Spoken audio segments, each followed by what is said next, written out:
Sir నాకొకటి అర్థమైంది.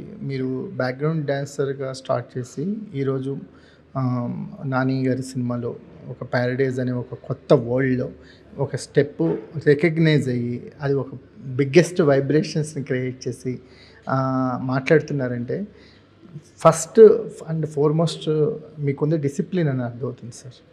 ఎందుకంటే మేము ఒక మార్నింగ్ నుంచి చూస్తున్నాం, మిమ్మల్ని అబ్జర్వ్ చేస్తున్నాము. To the work, on toes ఉంటున్నారు వర్క్ అంటే. సో ఈ క్వాలిటీ మిమ్మల్ని చాలా ముందుకు తీసుకెళ్ళిందేమో అనిపిస్తుంది సార్ ఫీల్డ్లో. అది నిజమండి. నేను ఎప్పుడూ ఒక్కటి నమ్ముతా, టాలెంట్ అన్నది మన ఎవరన్నది మిగతా వాళ్ళకి చూపిస్తుంది. మన క్యారెక్టరు, మన డిసిప్లిన్ మాత్రమే మనని సస్టైన్ చేస్తుంది ఇండస్ట్రీలో. ఇది నేను ఎప్పుడు నమ్ముతా. దేవుడి దయ వల్ల అది ఫాలో చేస్తున్నా. మా అమ్మ నాన్న ఇచ్చిన విలువలు అవి ఫాలో చేస్తున్నా.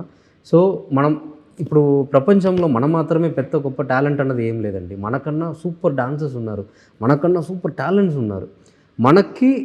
కానీ వాళ్ళకన్నా మనకి అవకాశం దొరుకుతుంది అంటే అది ఆ పని మీద మనకున్న ప్రేమ, ఆ డిసిప్లిన్, అది ఒక్కటి ఉంటే అది మనని ఎలాగో తీసుకొని ఎక్కడో వెళ్ళిపోతుంది. అది నమ్ముతున్నా, అది లాస్ట్ దాకా ఫాలో అవ్వాలి. దేవుడు దానికి తోడు ఉండాలి అంతే. అంటే ఆ క్వాలిటీ మిమ్మల్ని ఫార్వర్డ్ తీసుకెళ్ళడానికి బిగ్గెస్ట్ స్టెప్గా ఉపయోగపడిందని మేము అనుకుంటున్నాం సార్. మీరు అంటే బిగ్గెస్ట్ సెట్స్ని ఎక్స్పీరియన్స్ చేశారు, బిగ్గెస్ట్ స్టార్స్ని దగ్గర నుంచి అబ్జర్వ్ చేశారు. సో నాటు కానీ ప్రేమరక్షిత్ మాస్టర్తో మీ జర్నీ వల్ల బిగ్గెస్ట్ లొకేషన్స్ని, బిగ్గెస్ట్ మ్యాసివ్ సెట్స్ని ఎక్స్ప్లోర్ చేశారు కదా. ఆ ఎక్స్పీరియన్స్ మిమ్మల్ని కొరియోగ్రాఫర్ అవ్వడానికి ఎంతవరకు ఉపయోగపడింది? అదే మిக ముఖ్యమైన కారణం. ఎందుకంటే మనం చేసిన రాజమౌళి గారు కానీ, సుకుమార్ గారు, బోయపట్టి గారు, వాళ్ళ నుంచి చాలామంది పెద్ద పెద్ద డైరెక్టర్స్, ఇప్పుడు శ్రీకాంత్ అన్న, ఇంకా చాలామంది డైరెక్టర్స్తో మనం పనిచేసాం కదా. వాళ్ళందరూ వాళ్ళ పనిని ఎలా చూస్తున్నారు, ఎలా ప్రేమిస్తున్నారు, ఎలా హ్యాండిల్ చేస్తున్నారు. ఇప్పుడు బాహుబలి RRR అంతా పని చేస్తున్నప్పుడు, ఇప్పుడు నేను నా గురుగారిని నేను పని నేర్చుకొని గురుగారు అని చెప్తున్నా కదా. రాజమౌళి గారు దగ్గర, ఇప్పుడు ఆయన దగ్గర నేను డైరెక్ట్గా అసిస్టెంట్గానో ఏదో పని చేయట్లేదు, నేను నా గురుగారి కిందనే పని చేస్తున్నా. కానీ ఆయన్ని కూడా ఒక గురుగా చెప్పొచ్చు.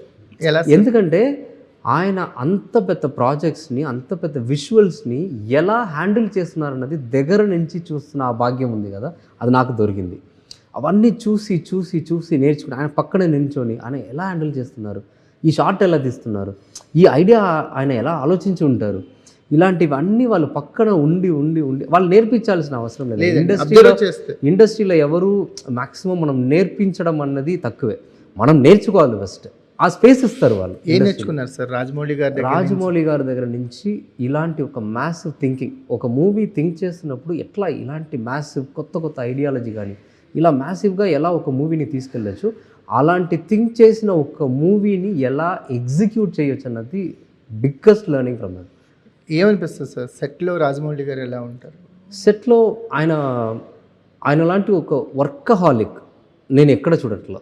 అంటే జనరల్లీ ఒక మాట చెప్తారు కదా, వర్కహాలిక్ అని.